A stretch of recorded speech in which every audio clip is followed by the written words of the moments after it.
இயேசுவின் நாமத்தினாலே இந்த மதிய வேளையிலே உங்களை அன்போடு கூட வாழ்த்துகிறேன். குயவனே என்ற நிகழ்வின் அடிப்படையிலே ஜெபத்தின் மேன்மையை குறித்து நாம் தியானித்துக் கொண்டே இருக்கிறோம்.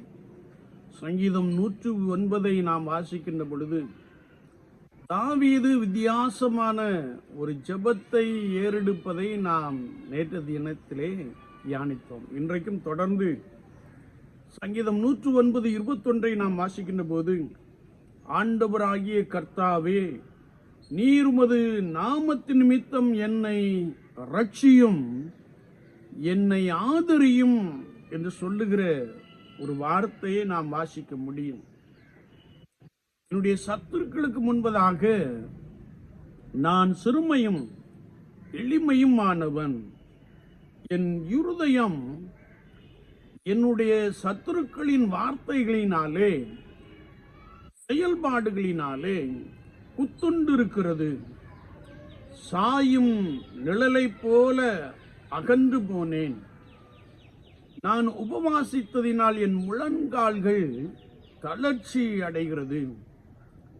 நான் அவர்களுக்கு நிந்தையானேன். ஆண்டவரே, உமது கிருபையின்படி எனக்கு இரங்கும். அவர்கள் எல்லாரும் வெட்கப்படுவார்களாக, அவர்கள் எழும்பினாலும் வெட்கப்பட்டு போவார்களாக. உமது அடியேன் மகிழ கடவனாக. ஆண்டவர் என் வலது பார்சத்தில் இருக்கிறபடியால் நான் அசைக்கப்படுவதில்லை என்று சொல்லுகிற ஒரு வார்த்தையை நாம் வாசிக்க முடியும். என்னை கேட்டுக்கொண்டு இருக்கிற என் அன்பு சகோதரனே, சகோதரியே, கர்த்தராகிய இயேசு கிறிஸ்துவை விசுவாசித்து நம்பி வாழுகின்ற அனுபவத்திலே நம்மை சூழ எதிரிகள் காணப்படலாம். சத்துருக்கள் போராடிக்கொண்டே இருக்கலாம். அவமானமான நிந்தையான வார்த்தைகளை உங்கள் மீது எரிந்து கொண்டே இருக்கலாம்.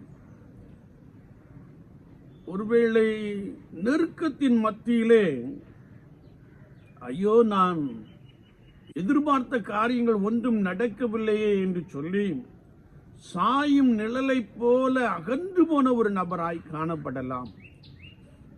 கர்த்தரை நோக்கி பார்த்து பார்த்து ஆண்டவருடைய சமூகத்திலே நம்முடைய விண்ணப்பத்தை சொல்லி சொல்லி நான் காத்திருக்கிற ஒரு நபராய் காணப்படலாம். என்றாலும், ஆண்டவரே, உமது கிருபையின்படி எனக்கு இரங்கும், உமது நாமத்தின் நிமித்தம் என்னை ஆதரியும். என் சத்துருக்கள் எழும்பினாலும் வெட்கப்பட்டு போவார்களாக. உமது அடியேனோ மகிழ வேண்டும் ஆண்டவரே என்று சொல்லி, கர்த்தர் என் வலது பார்சத்தில் இருக்கிறபடியினால் நான் அசைக்கப்படுவதில்லை என்ற வசனத்தின்படி, ஆண்டவரே, நீர் என்னோடு கூட இரும்.